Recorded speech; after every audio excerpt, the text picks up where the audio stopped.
Mohamede. Našim avanturama nikad kraja. Nikad kraja. Sad se polako prelazimo nazad na evropsku stranu trajektom, brodicom.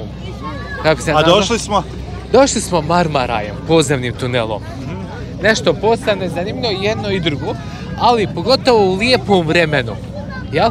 Kad je toplo i ovako, bolje i ljepše, jel, brod uzimat nego Marmaraj. Dosta ljudi putuje na ovaj način.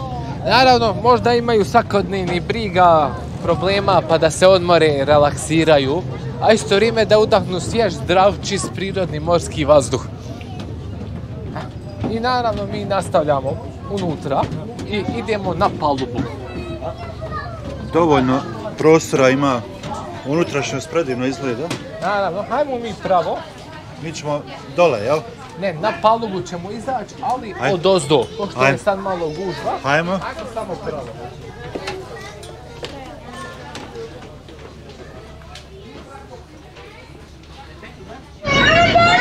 Evo nas, ušli smo na brod, očekujemo za koji trenutak da krenemo, čuje se brod koji ide. Evo, najljepši dio u daljini, u daljini u blizini vidimo galebove, morske galebove, koji uspije da ulovi neki dijelić hljeba. Ljudi ih hrane. Naravno, ovdje i tradicija, i specijalitet. I uspješno. O hangi bir tane bir şey almak lazım ya da normal de gitsin. Polako, ajmo gore malo još probudat.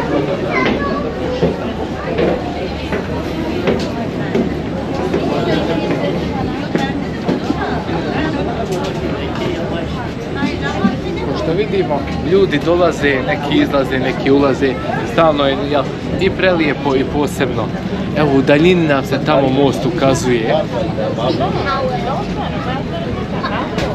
Odmah do mosta imamo i džamija. Bacimo pogled malo ovaj gornji dio.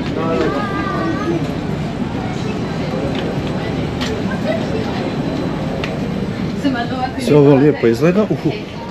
Malo je ljulja. Malo ljulja. Ja? Na lijepom vremenu svi preferiraju da idu na van. Jel tako ćemo i mi se opet raditi? Ljepši pirka, uživa se. Ali nema mjesta. Naravno, sve u redu, mladi smo. Nema veze. Mladi smo. Nema veze. Ugođaj je još veći, još bolji. Na ovom mjestu sada kada se pogleda brodovi kao u drumskom saobraćaju. Ima ih. Najblaže rečeno. Da. U Istanbulu, kao i drugih riječnim i morskim gradovima, morski riječni saobraćaj dosta razvijen. I sve će više biti i razvijen. Što zbog zagađenosti okoline ljudi žele da preferiraju zelenije mogućnosti voda.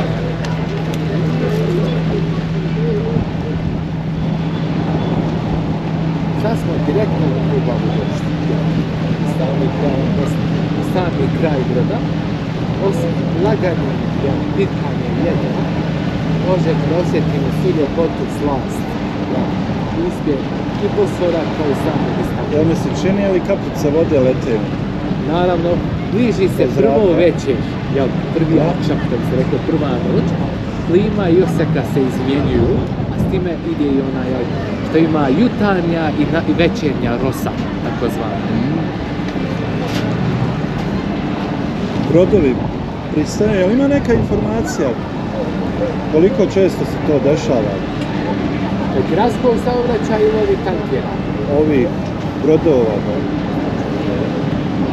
Brodova, ovi što prevoze putnike, naravno. Brodova što prevoze putnike.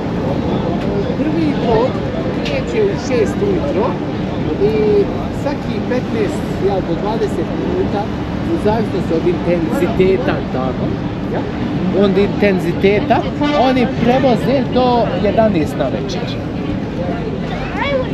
To jeste, to bi vrlo vjerojatno trebalo izračunati, ali možda neki 100 do 200 brodova samo na jednoj lokaciji da ode u rokovi od 6 do 12 na večer. I ovo je dokaz, Halida, Rifete, da Istanbul ne miruje. Pa apsolutno da ne miruje, evo kao što vidimo. kao što vidimo. Evo, Ovo danas niste očekivali? Pa nismo, pravo da ti kažem, nismo očekivali. Rekao nam je Muhamad, kaže, bit će nam, kaže, u društvu, jedan, kaže, tako ima svoj YouTube kanal, tako to, mnogo nema ništa protiv, šta, još bolje da se družimo, da malo to više, jel, prolongiramo. A i ova vožnja brodom je surprise. Pa eto, to nam je finally danas što smo obilazili, to nam je kao za finiš, ovo je dobro. I stvarno ovo je sve lijepo, stvarno i za vidjeti i nismo se nijednog momenta pokajali što smo došli ovdje i proveli smo ipak jedan duži period, ipak 2 mjeseca, nije to malo. Mi smo znači krenuli 23. maja, a koji je danas datum? 20. juli. A eto, ne treba ja da pričam.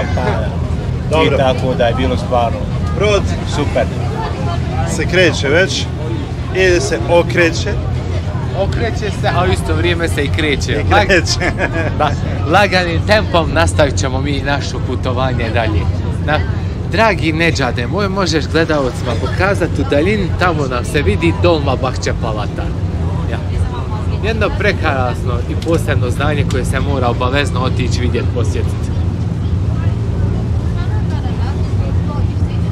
U istanbulskoj kulturi, kad kažem istanbulskoj kulturi, baš kultura ovog podneblja, gdje smo mi trenutno, je ostalo i zabilježeno i preporučeno dnevno makar jedna tura broda da se uradi.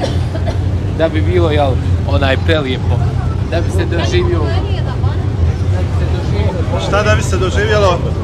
Istanbul. Da bi se doživjelo to osjećanje. Sad kako nam se brodoka okrenuo, svom ljepotom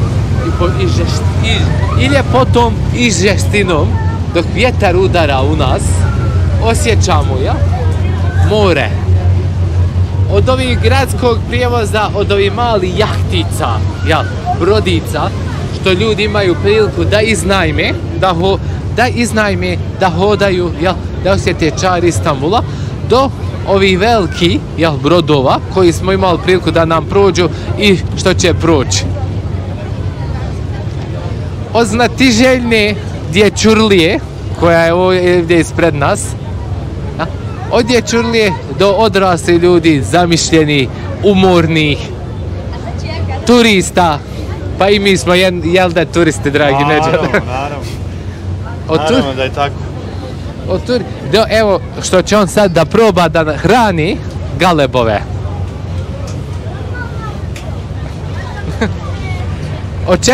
Očekivajući galebove, dobili smo valove, ali tu je početak.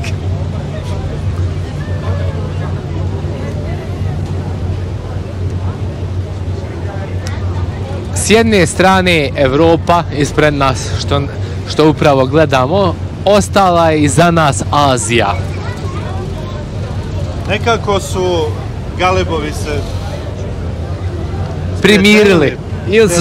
Da, sa ljudima. I to im nešto dođe kao svakodnevnica, kako galebovi, tako ljudima. Pogotovo u Istanbulu, u velikim gradovima, to prijateljstvo životinja, pa i mačaka, uključujući galebova, je najviše se može osjetiti, vidjeti, primijetiti. Ovdje mace se ne boje kao ni galebove. I oni su, malte ne, može se po navodnicima reći, i glavni. I glavni. Polako, ajmo, dragi Nedžade, na našu lijevu stranu. Evo, upravo vidimo, ispred nas nam se ukazuje djevojačka kula, Kızkulesi, što bi oni rekli, što je služila i kao zatvor, i kao svjetionik, i kao smještaj vijekovima vijekova i još uvijek će tako da služi. Trenutno je na restauraciji, ali kad bude obnovljena i to je jedan biser koji se mora vidjeti, posjetiti, obhodati. U daljini gore imamo, imamo otvoreno more i Prinčevska ostrva.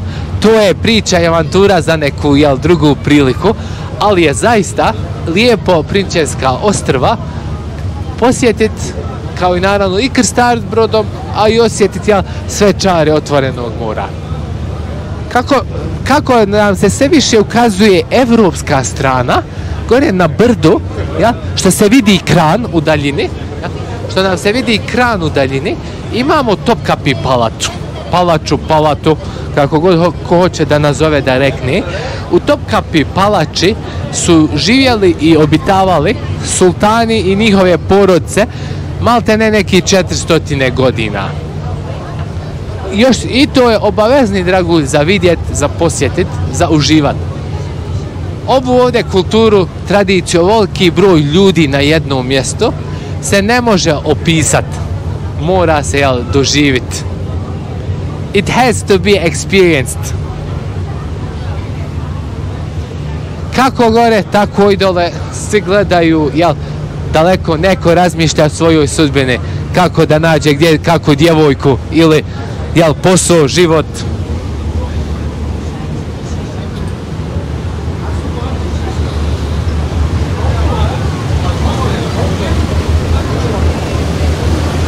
Najljepši dio svakog broda je ovo dole, jel, malte ne pred samim motorom. Brod sa bilo kakvim motorom, neki manje, neki više, će da ostavi ove ovakve tragove, jel, valove. Bijele valove u zelenom moru.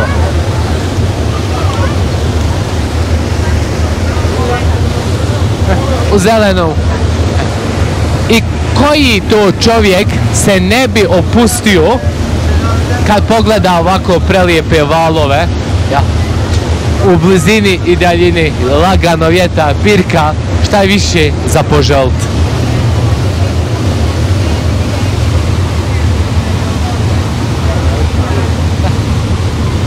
I još jednom, dođite, obiđite Istanbul u najljepšem i najboljem svjetlu i za još više pametniji, jel, i zdraviji, kvalitetni videa o Istanbulu, o čitavom društvu i svijetu.